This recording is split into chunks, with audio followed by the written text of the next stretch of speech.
Hello everyone. How you guys doing? Hello all YouTube, all my fans out there. It's me, Young Leo. I am here back. Today is today is February the 8th, 2018, and I'm here today. I'm out here, out in the street, and reason I'm here today is I wanted to make this video. Um, this is the videos that will correct the last video that I post about my car's been breaking down, and the main problem could cause the breakdown is the EGR. The EGR gasket could cause car RPM surges and breakdown. So that's what my last video was about. Um, that I was, after a few part of the videos after my breakdown. So the last part of the video I was posting and making a video was about um, I found out that the EGR tubes gasket that's been cracking and falling off could cause the main problem, which I already showed you guys last time, but I will show you guys again. But this video uh, is especially to correct that video, okay? Um, Before I get further into anything, uh, if you guys check my previous video, even before the breakdown and even when I rebuild my engine and all that, if you guys already check all my videos about me um, rebuild my Eclipse engine here, this 98 Eclipse, and tuning up after the rebuild, then you guys follow my videos. You guys should already know what is this all about, what I'm doing, and this is my channel. So welcome to my channel, guys. Automotive and Sport channel. And okay, I want to get into a few things before I explain to you guys about the EGR part. Okay, if you guys, okay, back to saying, if you guys watch my videos, my previous video, the last few video that I post when I'm doing the tune-up and then the breakdown, then you follow those videos, then and you watch this video, then you will understand more of the explanation I'm trying to explain to you guys. What's the main reason why my car's been breaking down, and I could come up with a conclusion last.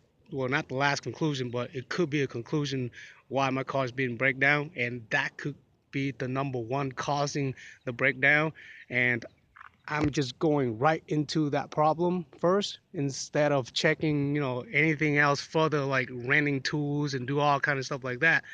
And you guys know that I don't really have any time, so I just got some time to like really making a video and post up to you guys. All the YouTuber can see it, or mechanic too. If you're a mechanic or home mechanic or whatever, I'm not like a real professional mechanic. Okay, guys. So all the professional mechanic out there, excuse me for my videos I'm making if it's not so good, or I have lack of information or so. You guys can go ahead and put comments and leave comments, show me the direction, show me how to work on engine, on things like that in the car. Okay, now uh when it comes to like cars, I'm really motivated, and I think I got a kind of a little some knowledge here and there because I've done some research, especially like Google and YouTube been helping me a lot. I learned a lot of things on YouTube and Google's from there. Like I want to say that I gained experience and knowledge from YouTube and Google, um, by the search engine and all that. So feel free to follow me, or uh, comments, like my video, and even subscribe. Consider subscribe if you guys think some of my videos are helpful for some of you guys out there. Although some video might not be so good, and some knowledge, uh, you know, might be a little bit off, or some guys might not agree with what I know or whatever. That's fine. but just please leave appropriate comments if you if you can. And for some of you out there that dislike my videos or like, I mean, especially like dislike my videos, that's all right, you know, because at least you're showing something. You come in my channel and watch my videos, so I appreciate that. So I don't care if you dislike it, but I prefer likes than dislike. Who doesn't, right? And even better, consider subscribe. All right, guys. So this video, I don't know how long it's gonna last. It might last. Uh, it might take a while, but someone called me here. I'm gonna have to put them into voicemail. Anyway, back to what I was saying is my video might be long, for especially this one, because I have to correct the last video, and I really don't want to delete the last video. Um, Although the last video I did state that it was my fault. It was my fault that I installed the EGR. Okay, guys. So, wow, planes out there are ridiculous loud. I live right by the airport. Anyway, so let me correct this again, guys. That I I stated last time on the previous video that I stated that I installed the EGR system, correct? Right? After the rebuild, during the rebuild and all that, I stated that I um, I installed the EGR system, which is right there. Okay, and I'll go in detail. Um, well, I was wrong. I thought again, and I remember when the rebuild, I kind of got everything gathered, everything cleans, kind of cleans almost everything. I didn't really clean the upper engine, like the throttle body. I know I didn't really clean that, and I didn't really clean the EGR well. Now back to what I was saying is, uh, last video I stated that I installed it. I personally cleaned and installed the EGR system onto my engine, correct? Well, I rethought about it. I was wrong. I wasn't the one who installed the EGR system. Okay, guys, get that correctly. Hear what I'm saying here. I did not install the EGR system on my car's engine, the 98 Mitsubishi Eclipse here GS 2.0 liter non-turbo. I did not do that. Okay, I was going to do that, and I thought I did it, but I didn't, because throughout the whole rebuild process, I got everything, you know, in hands, everything. Like I got the new heads, the block been cleaned and stored for a long period of time. Got most of my parts, my gasket. I got whatever that I think that's breaking, that's not good, that's bad. Then then I changed. You know, I bought it. I bought the new parts. But whatever parts that I think I don't need it, then I reuse it again, and that might cause the problem. Now here's the thing: I did not install the EGR system. Okay, now I just rethought about that. I thought I did, but I didn't, because I remember um, right when I hired these idiots, street mechanics. Okay, I want to state this right. I want to say they are idiots, street mechanics, which I should never hire at the first place, because I was so busy at the time. I didn't really have any time. I was kind of in a rush too. Like my people been telling me, you know, got so many things laying around, so I gotta get it going. And so I hurry up. Uh, I went ahead and hired. You know, I was in a hurry, so I hired the street mechanics. I don't want to say any names, or who are they, okay? Asian, Mexican, or whoever. Latino, black, whites, whoever. I don't want to say who was it, but they have lacks of experience and lack of knowledge to start touching my engine at the first place. And there wasn't they was not they are not ASE certified mechanic anyway, so I don't know why I was hiring them to work on my engine at the first place anyway. Um, and after that, find out that they're not even a mechanic like that. Like they could fix cars, engine or whatever, but just component parts. They're not. they don't work on car engine every day like mechanic, engine mechanic does. Okay, car mechanic. Okay, uh, I kind of hired this man. He does all he do is like he tow cars, okay, and he knows someone, he know a mechanic, and I don't know what kind of mechanic all day, but he told me that mechanic guys live in another country, and he's just coming over here to work. So he a mechanic too, but he gonna be moving back. He's gonna go back to his country within a year or within a few months, like after I rebuild my car. I was like, okay, well, whatever, I pay you guys, I hire you guys to just put on my engine onto my car bay, like the transmission and the engine, the block all together because it was separate. Okay, I don't have time to put them together, which I should have done that because they're the one who put all the gasket in. Okay, they're the one who put the head gasket, put in the transmission onto the block and the intake manifold and the exhaust and the throttle body. They do all that stuff because I got my engine harness wire cleaned up and wire and all that, and it was right. It was ready for them to plug in the holes and plug in all the, installing my engine together. So they did all that stuff. All I did was rewire, cleaning my engine wire, rewire it, whatever, braking, whatever. And I did a good. I know I did a good job because you know I actually tested before I even do anything with the electrical or the component, and it could be right at this point. It could be already rust or bad. I don't know, but I'll go in detail with you guys about diagnostic my harness wire later on in a minute. Uh, so back to what I was saying is all they did when I hired them, and it was the same amount if I was gonna go to a shop to have them install or swap an engine back together. So I basically pay them either the same amount like the shop or even more.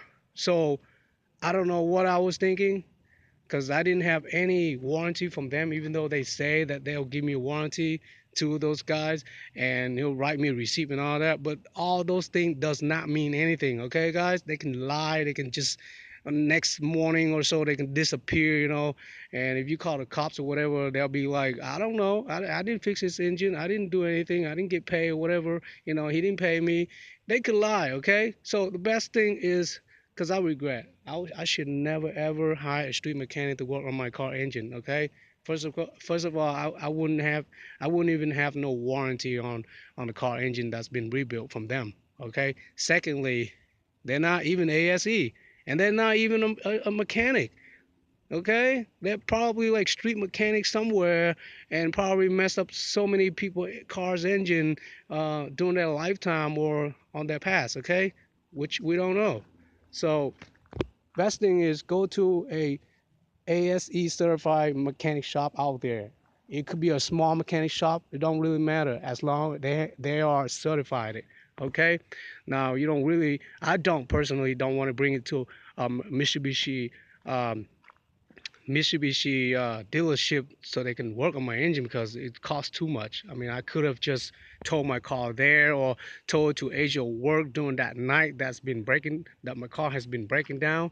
But I rethought about it. I'm like, hey, I can do this. So, I mean, I've been working on a car engine for so long now. I should know how to diagnose most of the problem. Okay, like I can use some of my tools, and even if I don't have a tool, I can just go rent it from AutoZone or whatever. So I thought about that. I was like, okay, I'll tow it home. I parked here for like over 2 3 weeks, maybe like a month now, after it's been parking and I've been diagnostic. I've been diagnosed this the whole throughout the whole engine so far. I think I diagnosed like a halfway already, like I stated. But anyway, I'll go into detail, and if I do have some time, I'll make a videos doing a diagnosing each and checking each individual parts, or showing you guys how to diagnose, like when I'm diagnosing my electrical system or diagnose some relay or diagnose a fuse or whatever, or continuing or diagnose like air vacuum or fuel vacuum. I have not checked I have not checked using some tool and checked on most of those things, but I will eventually if I don't find out a problem yet, and I will show you guys how to do that in individual tests like that, and also test do that so I can learn too. Because meanwhile I'm learning while I'm doing it. So anyway, but get me right, guys. I did do full research and know what I'm doing before I make a videos. Okay, so I kind of know a basic of information knowledge already before I even talk with you guys and making the videos here. So anyway, just kind of shorten the videos a little bit. Just go ahead and go into detail what I have done ever since is breakdown and I park here in my front of my house here what I've diagnosed and check and look over. So I like I like I say, I can't explain too much because I did make some videos like the previous video state about the batteries and how it and all that. You just gotta go back to check on those videos because I don't want to repeat all that again. So this video, especially this video, I'm just gonna quickly go over the problem and what I'm having here and what I'm gonna do next. So like I say, I check the battery like using my multimeter to check the battery voltage, using these volt circuits tester to test fuse and continuing on my electrical wise like my ECM. I have not really thoroughly checked this ECM connection yet because I don't think I'll need to go further to that because that's going to be kind of like the last thing I would do. But I did check. I had my battery on and checked for continuing on all the harness wire, even though, although I also checked the fuse box under the hood here. I checked most of the relays and the fuse already. Most of them are okay. Some of them didn't light up because um, I'm thinking either I didn't do it right, I didn't turn on the key, or I didn't turn on the key before I checked each fuse and the light doesn't show on. And some of the connection lights I checked and it didn't light up. So I'm thinking I'm having harness issue too. But uh, you know it could be like I didn't check it right. That's why the light didn't comes on. I even used that circuit tester uh, lights to test the fuel box inside the car here. Okay, there's a fuel box inside the car here, which is right there. Yeah, let me see. Yeah, so if you guys can't see it, I'll have a light so you guys can see it, whatever I show you. And again, at some point, I was thinking um, the uh, the clutch relay, the clutch switch, the clutch safety switch uh, is bad or is going out. So I went in there and checked on it, and I push on the connection, and it seems like the plastic round piece is breaking. Okay, if you guys know what I'm talking about, it's the safety switch. It's all the way up there by the clutch pedal, all the way up there. I don't think I can. You guys will see it, but you guys know what I'm talking about. If uh, if you're familiar with this car, I did went in and checked on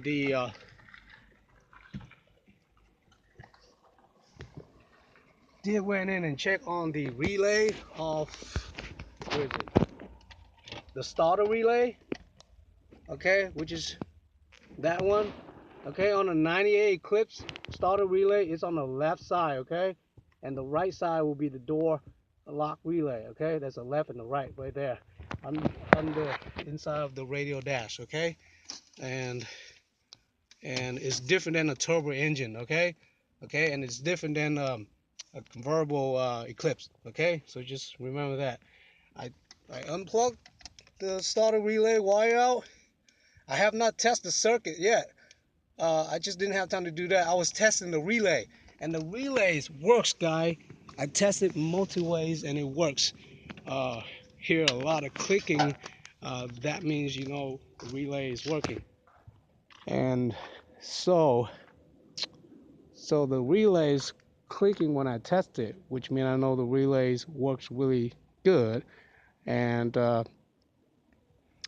What else I want to say to you guys about the relay? So I test both of those relays, and uh, let's see. And okay, and I'm going to show you guys how to do that, like testing a relay, like testing a starter relay at a different video, okay, if I have a time to. And same thing with fuel pump relays up here, okay.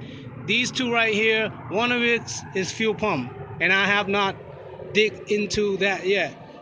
But I will eventually later on. I will test this relay if I have not come to a conclusion. But I will test it later. I don't think that's the problem, but I hope not, because right now what I'm looking for um, is it could be numbers of problem before I find out about the EGR gasket that's falling out, and I will show you guys that in a minute. So before that, it could be anything. It could be fuel, air, oil, gas, fuel. So it could be three or four things: fuel, air, gas, electrical, um, and oil. It could be sensor too. So it could be clock holes or clocks, whatever. It could be a lot of numbers of things, okay? But the main thing are those three or four things, okay? Now the next thing will be I'm considering about the starter. If you watch my previous video, I already talked about the starter, and I tested, and and it's clicking, and it's trying to turn, but it won't turn over. So I don't think my starter is bad either, and I don't think the alternator is bad too, because if the starter is working, the alternator should work too. But the starter cannot start the engine, then there's no way that the alternator can pick up or whatever. So alternator, battery, and starter always go together. Okay, if one of this not working, then having an issue of starting the car up. Uh, but my alternator is just all the way down there. I just have not had the time to even check on it yet either, on the electrical part. And I have not going down underneath the car to check like oil, my transmission oil, and the bearings, see anything breaking, things like that. I already mentioned in the last video. Same with the top of the engine. I have not take out the cover, the valve cover, and check on the top of the engine, see if my lifters, see if my, last adjuster or anything like that, bearings up there, see if anything like that, or valve bent, or, seeing anything like that that's breaking. I have not even taken it out to look at it because it's been so cold and I've been busy, and I just got the chance to make the video. And I really find out about the EGR. That's why I stopped checking everything. I just head on to the EGR. Uh, so so so I basically check almost everything already, except that I stopped. Well, I'm in the middle of checking and I stopped. I found out about the EGR. That's why I stopped. I was gonna go straight into the distributor, the spark plug, checks all that. I have not done that either. And some of the hose, like I say, some of the air hose could be bad. I need to change, replace that. And it could be electrical. Some of the wire is corroded or bad. That I need to replace. In that case, that'll be a pain in the ass, guys. So I don't want to do that again. And then I'm gonna have to check on all the sensor.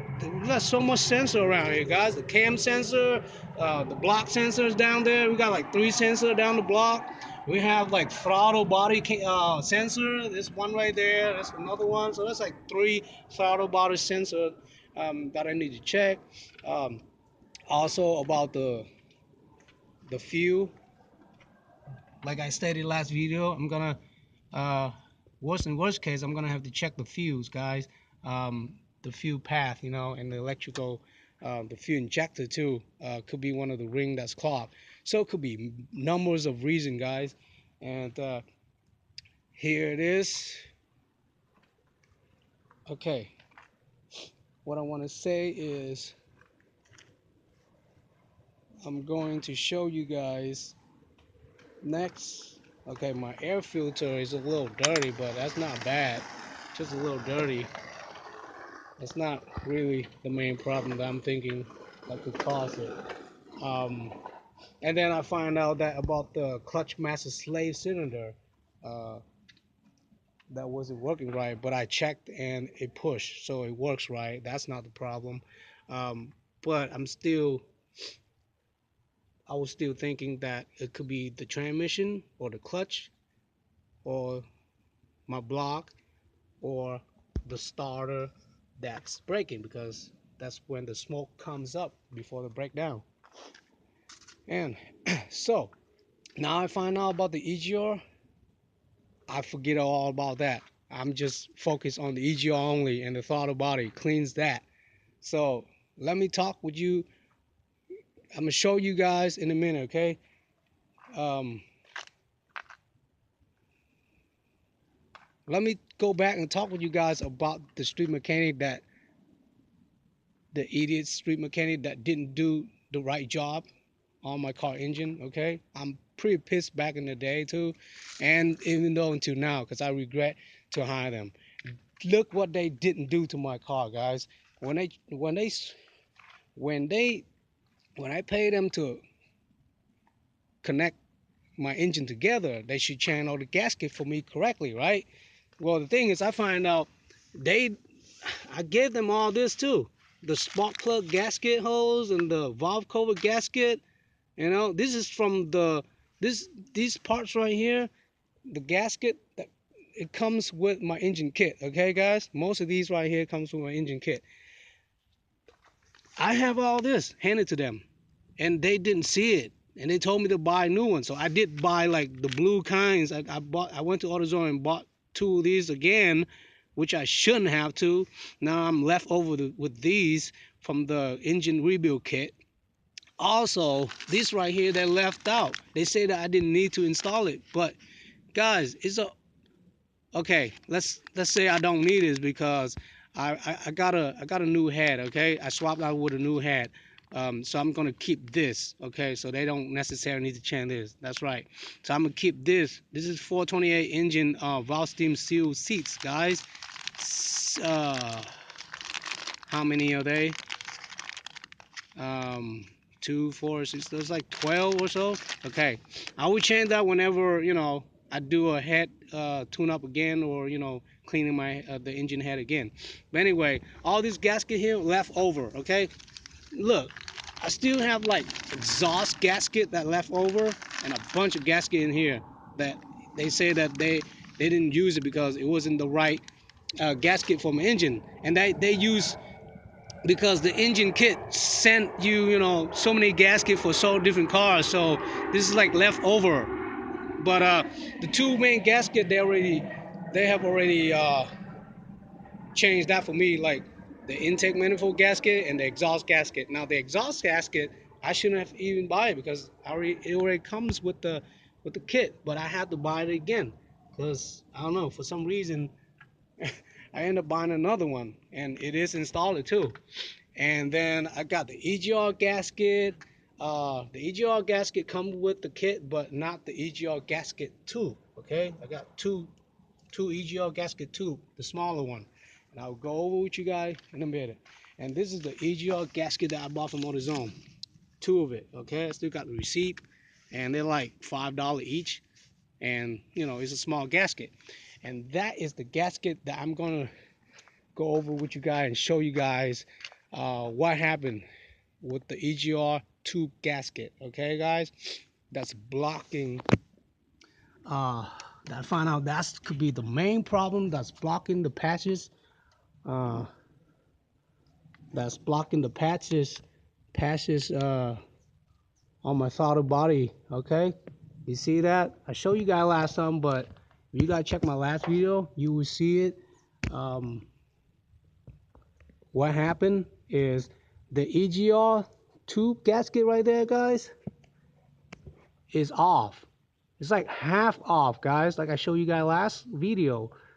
See that? See that tube right there? It comes with a gasket.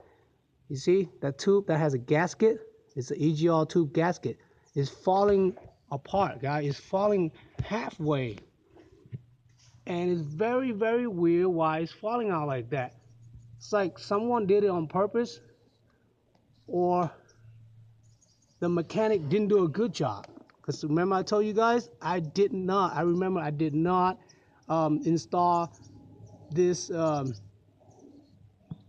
this EGR tube gasket. I remember they're the one who did it. So it's right there. Anyway, it's just harder to see um, from the inside like that. I'm gonna go over here on this side, let you guys see the gap too. But I already showed you guys this last video. Same type of deal, same type of video. Okay, see that gap right there? So the gasket is falling off the other side. Okay, that's why it's leaving a gap on this side. See that? And I check on it already.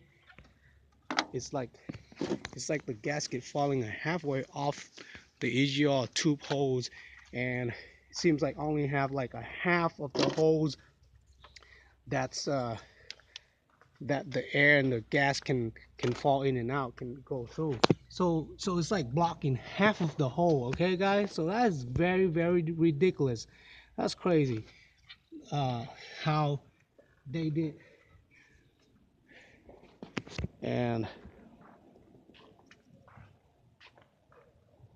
let me see what I'm gonna have to show you guys going over about this, because this is ridiculous. How they did it. Okay, another thing is, if see, I've been in luck, you know. I've been in luck that I find out what happened. Okay, now I went in right away and grabbed this mirror. See that?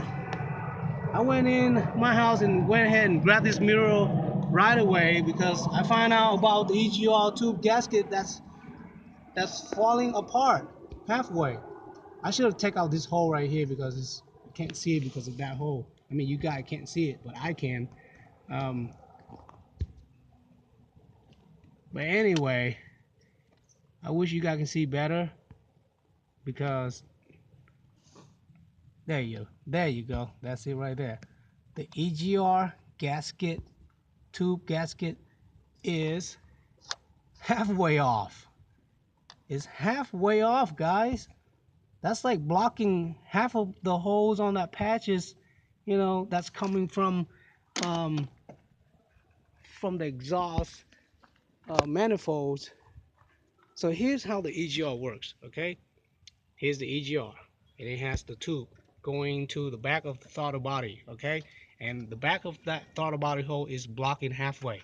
And this is how it works: the exhaust pushing air to the EGR right here, uh, getting air after it's burned from the exhaust. It's going up back to the throttle body, and it's using that air. So you know EGR means EGR just simply means exhaust uh, exhaust gas recycling. Okay, so it's recycling exhaust air gas. Okay, after it's burning, it's coming out from exhaust, and that air goes to the EGR, and it goes back to the tube, back up to the throttle body, and it's mixing fuel and air that can burn. Okay, so that's how it really works.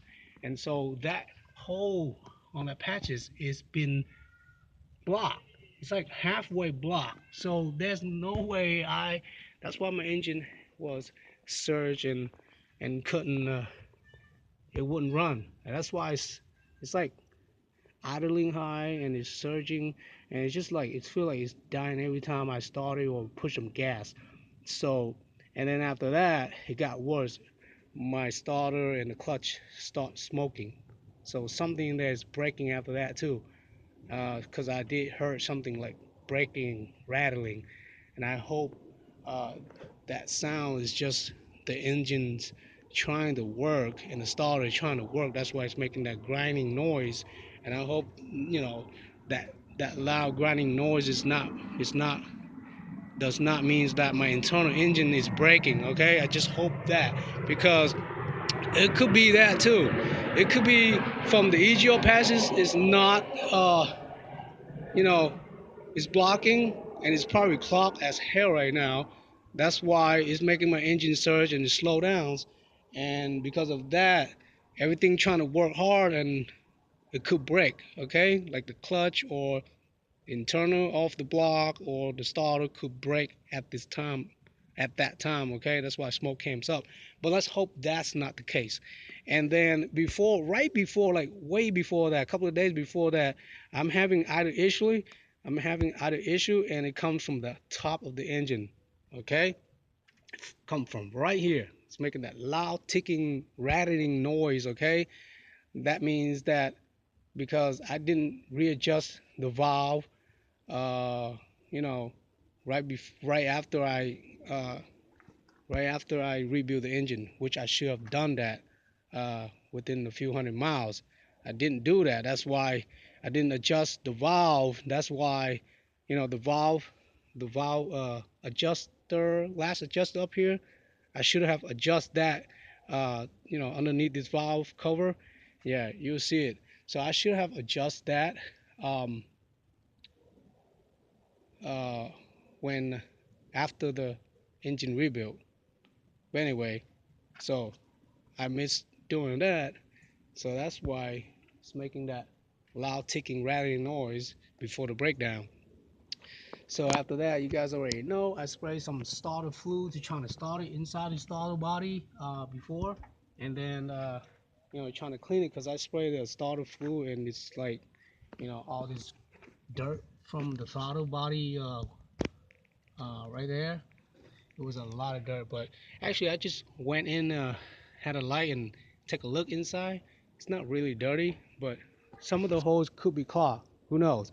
And especially that EGR hose will be clogged. I know that for a fact. That EGR hose is clogged because right now I'm gonna make a mark where the gasket is at. See how big of a hole uh, that patch has been blocked. Okay, so I will take it out. The very next step I'm gonna do is take it out and take a look at it, and then I'm gonna make a videos after that too. So uh, right now all I can do is focus on that EGR uh, gasket. I don't think I have to replace the EGR tube gasket because it's just been like a year, but I have not even drive more than um, 5,000 miles or 3,000 miles, whatever like that. Um, I've been like I've been doing like three oil change, so it's not much, but it's been a year, so that could clog the EGR as well. So I don't think I would need to replace the EGR gasket or the EGR tube gasket at all. But I'm gonna have to clean the EGR itself again better this time, and really going to take out the tool to check on the EGR, see if the EGR is still good or not. If it's not working, then I'm gonna have to replace it. So the very last time I have not done that. All I did last time was taking some throttle body air intake cleaners, or what is it, carburetor cleaner, and then I sprayed